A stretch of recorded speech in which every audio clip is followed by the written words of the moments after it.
I'm telling you this is because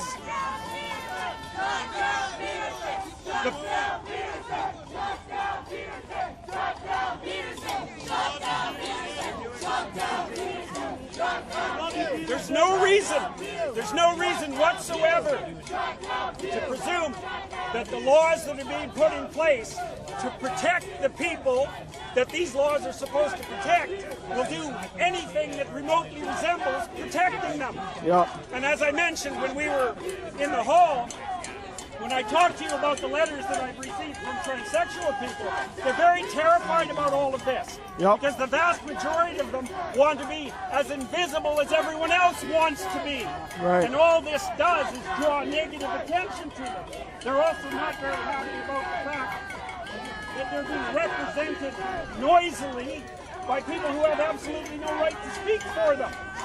So, one of the things we really have to get over, and in a serious way, is the idea that just because you're talking to someone black or white or transsexual or homosexual, that you're speaking to a member of a homogenous tribe, and that the opinion that they happen to have is the opinion that all those who are like them share. There's nothing that's more racist than that assumption, right? Yep. Because it means that you know a damn thing about you except the most boring part of your identity. And I can predict everything that you are and everything that you think. Well, that's a terrible thing to believe. And it's also patently untrue. You know, there's no reason to assume that any group of people who don't fit into traditional society for some way are any more homogenous in their general makeup and their political views than any other group. In fact, all the evidence suggests precisely. Well, I can tell you a little bit about why these attempts to shut people down are being made, because you need to know this. So, as far as I've been able to determine, this kind of protest is an expression of a philosophy that's grounded partly in postmodernism and partly in Marxism. Now, the postmodern element is basically this. There's no such thing as genuine individual identity. What there is group identity. And you, like it or not, only have the interests of your group.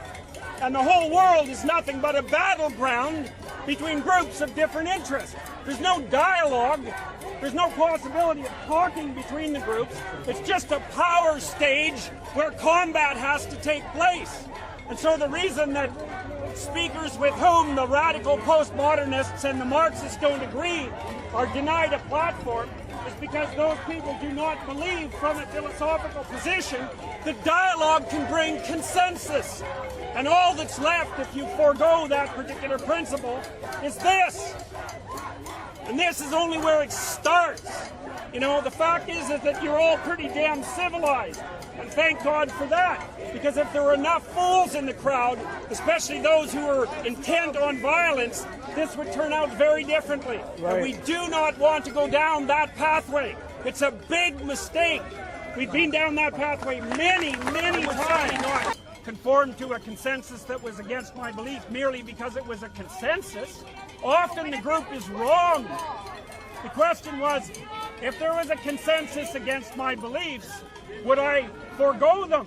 And the answer to that would be, well, first, it would depend on what my conscience said. What are we going to do? Assume that the consensus is correct? The Nazis had a consensus, right?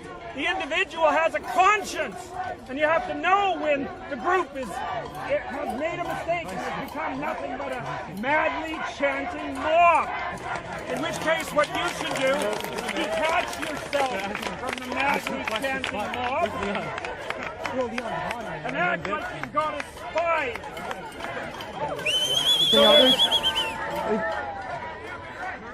Can you hear me at all, you guys? Okay, so there was a question. The question was, stemming from my personality class, do I think that people who are willing to abide by their conscience are those who've integrated their shadow? And I would say yes, because you have to be a bit of a monster to stand up to the crowd. right? If you're too concerned whether or not people like you, and if you're too avoidant of conflict, then you're going to cave at the first sign of pressure. And you don't want to do that, because if you let people stop you from moving forward, you just end up being someone who's stopped. And if you're someone who's stopped, you've got no life in you. And that's no good. So you have to get tough, but you have to get tough in a way that's controlled, right? It has to be controlled, because otherwise you're the puppet of your worst impulses. And that's a terrible thing to be. It's a Pinocchio. Other questions? The question was, had we called the police and had them removed, would have that been a failure? And I think the answer to that is, there's no point in it, right? There's no reason to assume that this is a bad thing. It's noisy and it's annoying, but that's fine. You gotta let things, you gotta follow what you believe to be true, right? And don't worry about it, and then let things happen and see what happens, because it's perfectly possible that if you're trying to do the right thing, you're trying to speak properly, that whatever happens around you is a partial consequence of that, and that it's a good thing. So we'll see.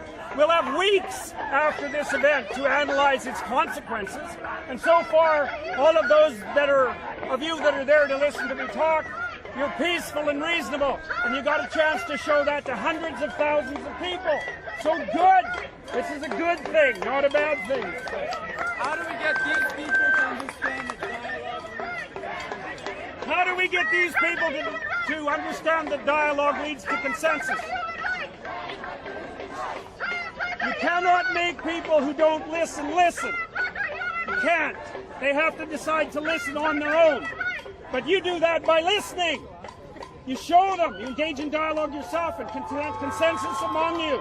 You do it by example, because there's no getting through this. It's an ideological wall. And the harder you push against it, the larger it'll become.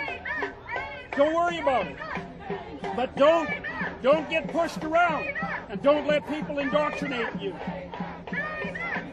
La revolución necesita de tu ayuda. Deposita, suscríbete, comparte los videos, apórtanos en el Patreon para que podamos seguir luchando por la libertad.